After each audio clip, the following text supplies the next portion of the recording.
So I want to take a second to make this video today just as a reminder. Yesterday I had commented on something that was relatively controversial.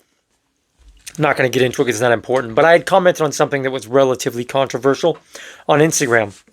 And then I went about my day and I kept getting replies from people that were triggered by my response or what I said.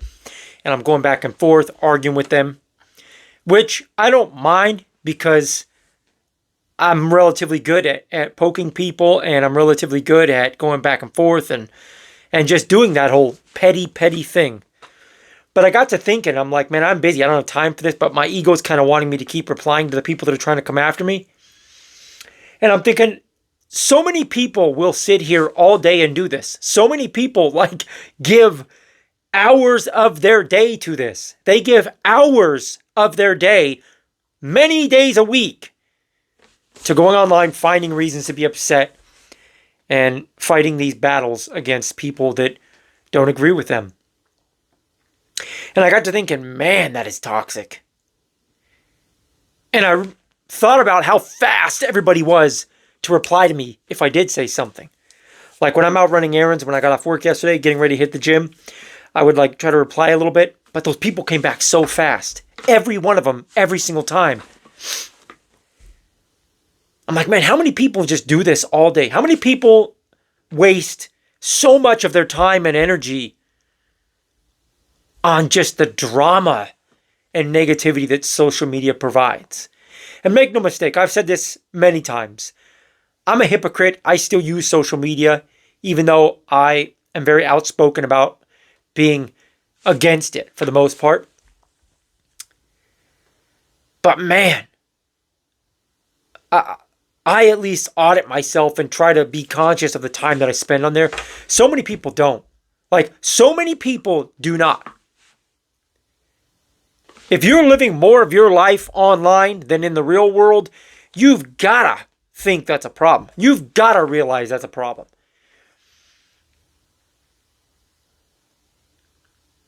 And we're at a point now where I don't know what to say to people to help them. I don't know what to say to people to shake them out of that. Because most people don't want to be shook out of that. Most people enjoy even the negativity of the online world over something beautiful in real life. Let me say that again so the people in the back of the room heard it.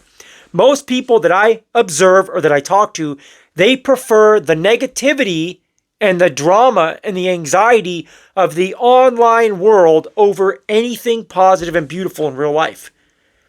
It's just like any other addiction. They'll take the bads for the goods, which aren't even goods. It's just a little dopamine hit. It's just that feeling of something, some kind of control or power, I guess.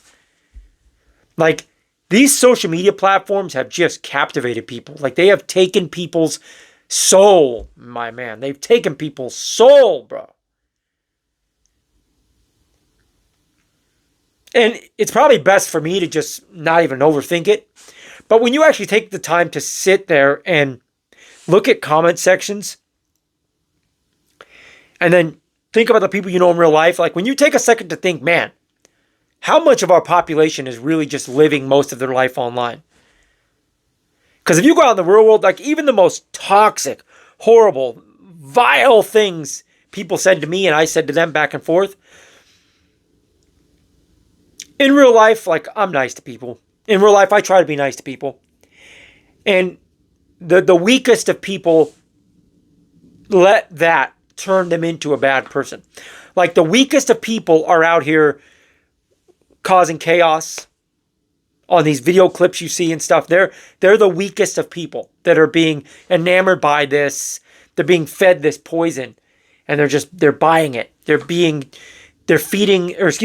this poison and letting that spell captivate them and turn them into a zombie that is willing to give everything for this negativity. At the end of the day, please, for the love of God, don't let the negativity and the things you see from people online in these comment sections or in stupid videos, don't let that ruin you. Because the only power you have is of yourself. I tell men all the time, at the end of the day, whether it's a breakup or you're disappointed about something in the job market, or you're disappointed about something, anything financial, or in a relationship, whether it's friends or romance, the only thing you can do to make a positive out of that negative, it's like go to the gym or work harder at something. Those are your only two options. Like that's the only two options where negativity can be generated into some positive fuel. So when people get mad at me or other like bros for talking about the gym, it bothers me because it's like, no, bro, that's the only place, one of the only two areas of your life where the negative fuel can turn into something positive. You can get one more rep at the gym or fail trying to get one more rep while you think about what that girl said to you or how she did you dirty, or you think about how you were rejected by a romantic partner or potential romantic partner, or you were rejected by a job you wanted, or that person disrespected you and really offended you. Take that with you and release it in the gym or release it in your side hustle. You know, spend one more hour on your side hustle or your project that you're passionate about. Turn that negative fuel into something positive. I know half of you are hearing this right now and you don't want to hear it. You don't like the cliche pep talks. Well, it's real. It's real. It's the only good advice that's really left in a world like the world that we have today. It's the only real advice there is. Take the negatives, because there's no shortage of negatives. Like, all of you watching this, you can probably agree there's no shortage of negatives in your life. Whether it be the circumstances that you're in, financially, romantically, lack thereof, either, or stuff you see online. Let's be real. Everybody I know that goes online, most of what they see is negative. They can curate their feed to the best of their abilities. It's still a losing battle to try to keep the negativity and the vulgarity and the over-sexualized stuff. Like, it's a losing battle to keep that out of your feed. It's a losing battle. So the only power you have is over yourself, I hope. And if not, you're going to work at that. I used to always say, like, social media and stuff was absolutely bad. But if you're going to be somebody that's like a free speech absolutist, and you're a fan of freedom, you have to give people... You have to spend your energy preaching to the people instead of like the bad social media platform. You got to spend your time preaching to the people to say, you know what, let's all bond together to make a pact that we're going to get away from these things. Like, let them go extinct like MySpace.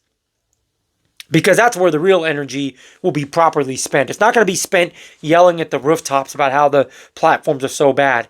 It's going to be spent telling your neighbor and your bro and the stranger. It's going to be spent pleading your case and hoping that they will willingly go along with that. You know? Nobody's a better person for spending more time on social media. I'll be honest. Nobody. Prove me wrong. Nobody that I can think of is a better person for spending more time on their phone. Smartphone, brain rot garbage, of any kind. Dating apps, social media platforms. Again, I'm biased when it comes to YouTube. I watch a lot of YouTube and I feel like it betters me. I can pick and choose positive people. People that teach me about things in the background like fragrances. People that teach me things about like fashion and style and body language and proper communication. I listen to that stuff while I'm cleaning. I listen to that stuff while I'm working in the background. And I feel that's much more positive than anything I'm going to scroll on a social media platform. So guys, just your friendly reminder, please spend less time on social media. And the time that you do spend, please make sure you're trying to stay away from the negative, trying to stay away from the everyone's against me and everyone that, you know, try to stay away from that stuff because it's going to do nothing but poison you. It's going to do nothing but cause more brain rot garbage in your mind. Nothing good's going to come of it. Anyways, guys, that's that. Like the video if you liked the video. Comment down below. Let me know what you guys think. Subscribe to the channel if you haven't already. Until next time, guys, I'm going to leave you the same way that I always try to leave you. Take your vitamins, hit the gym, and always stay improving. Do you even lift, bro? I hope that you do. God bless. Be well. I'm out.